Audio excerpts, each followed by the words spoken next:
Good day, everyone, and welcome to my third podcast. Before I begin, I wanted to say thank you. Thank you so much for all the well wishes regarding my health. I'll get there. Let's put it that way. But as they say, the show must go on. So this episode I've called Kumbaya because most people across all races want the utopia, the Alice in Wonderland, the fairy tale, and wouldn't hesitate to hold hands and sing Kumbaya. So we know Kumbaya so well because we've seen it being sung in movies depicting happy children around a campfire. So I don't know about you, but it gives me a warm, fuzzy feeling when I see people of all races get along. How many of you, though, know the origins of the song Kumbaya? So before delving into systemic racism, let me explain about Kumbaya. So here's some words. It says, Kumbaya, my Lord, Kumbaya. Kumbaya, my Lord, Kumbaya. And one sentence says, someone's crying, Lord, Kumbaya. Then someone's praying, my Lord, Kumbaya. So the first known recording was in 1926, sung by H. Wiley from the Gula Geechee community in South Georgia, who were descendants of slaves from West Africa. So Kumbaya isn't an English word, but it was adopted into the English dictionary. Kumbaya was in fact the way the Gula Geechee with a Creole accent pronounced come by here. And it was a plaintive cry for God to help them, to deliver them from slavery and hardships. So next time you hear Kumbaya, you'll understand the deeper meaning to it and the cries of the slaves. So back to systemic racism. Systemic simply means system. So systemic racism is both a theoretical concept and a reality. As a theory, it is premised on the research-supported claim that the United States was founded as a racist society, that racism is thus embedded in all social institutions, structures, and social relations within our society. Rooted in a racist foundation, systemic racism today is composed of intersecting, overlapping, and codependent racist institutions, policies, practices, ideas, and behaviors that give an unjust amount of resources, rights, and power to white people while denying them to black and brown people. Developed by sociologist Joe Fegan, systemic racism is a popular way of explaining within the social sciences and humanities the significance of race and racism both historically and in today's world. So in his book, Racist America, Roots, Current Realities and Future Reparations, he illustrates that the legal recognition of racialized slavery is a cornerstone of a racist social system in which resources and rights were and are unjustly given to white people and unjustly denied to black and brown people. So basically, systemic racism is anti-black practices. The unjustly gained political and economic power of white people, the continuing economic and other resource inequalities along racial lines, and the white racist ideologies and attitudes created to maintain and rationalize white privilege and power. So while Fegan developed a theory based on the history and reality of racism in the United States, it is applied in understanding how racism functions generally both within the US and around the world. That was courtesy of Nikki Lisa Cole. I wanted to give you two examples of systemic racism, both in the United States and in South Africa. Of course, there's many, but we can't go through all of those. So in the States, redlining is a practice that prevented people of color from buying homes that would allow their family wealth to grow. They were given unfavorable mortgage rates if they managed to buy homes. But the unequal opportunities for education within those areas resulted in low-paying jobs, and they were paid less than white people for doing the same job. So part of the privilege and power within the system is white people's opposition to diversity programs put in place for African and Latino Americans. They cite reverse racism, which we'll unpack another day.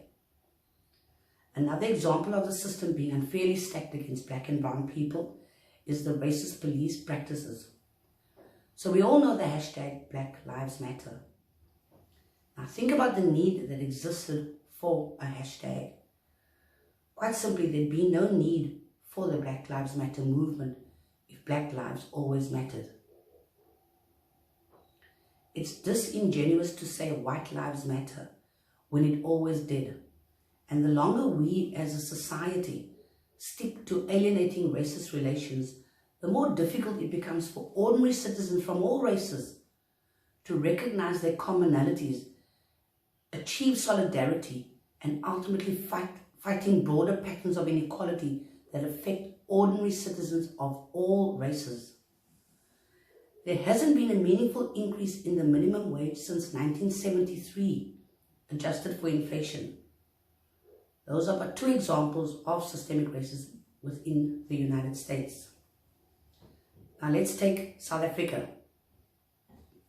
The Group Areas Act of 1950 was a system during apartheid that enforced the segregation of the different races to specific areas. Most famous is Soweto in Gauteng and the Cape Flats in the Western Cape. This meant that black and brown people could not own or occupy land in white areas, or businesses for that matter. So while you may think it's not so bad, have a look at South African history regarding forced removals, especially the well-known removals such as Sophiatown in Gauteng and District 6 removals in the Western Cape. I'm only mentioning two, but of course there's way more than that. Though this is ancient history, as people may say, and to put it in the past, it has come to our door right now.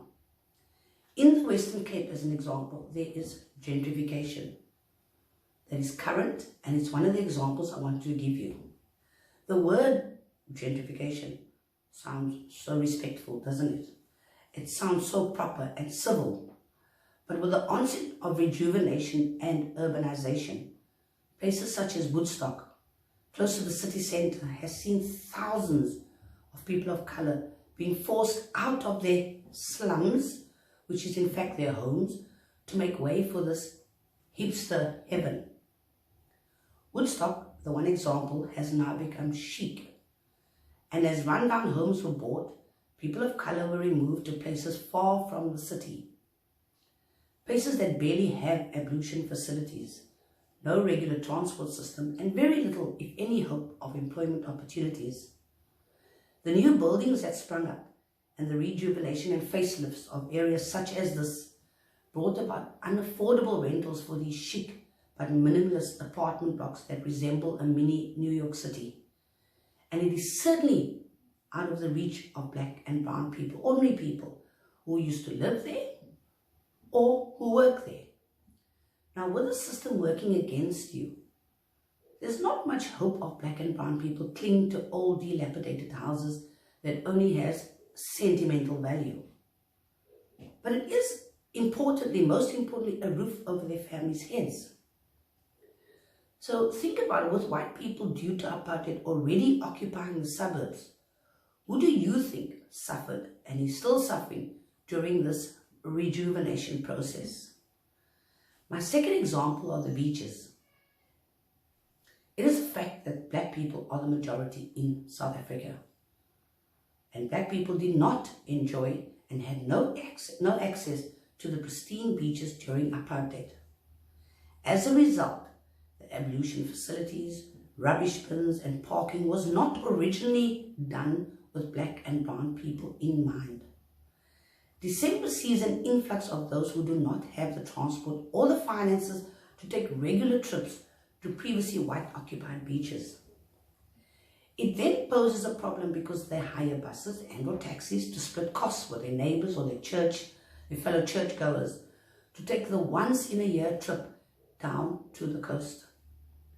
Once they are there frolicking in the waves and enjoying the sunshine, It then seems to become a perfect opportunity for some white people to whip out their phones, to take pictures of the many people and the litter that is inevitably left behind.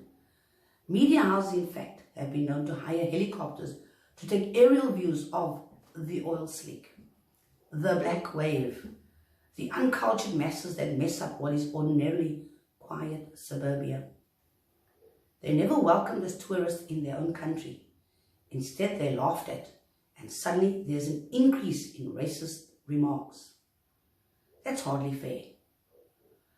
Because if you invite 50 people to a birthday party at your house and 1,000 turn up, you'd run out of parking space. Your bins would overflow. There would be litter strewn across your lawn and your furniture would be damaged. So why is it easier to follow the racist system we are bound to than to lobby your councillor for additional parking facilities, additional ablution facilities, additional lifeguards, and so on? It was done in 2010 for the World Cup in anticipation of the hordes of tourists from Europe and the Americas. So what's the difference, and why is it not being done for our local people? The easiest thing to do is whip out a camera and record how full the beach is. But that's not being helpful, because all it does is keep us all enslaved in a system that never intended for all races to live in harmony. So here's a suggestion. The next time you feel the need to whip out your phone, make a call instead and complain to the councillor in charge of your area about their failure to deliver goods and services to your fellow South Africans. And in the States, the next time you see someone calling 911 on black people who are swimming, sleeping, or just walking or breathing, why not admonish that person and film them instead?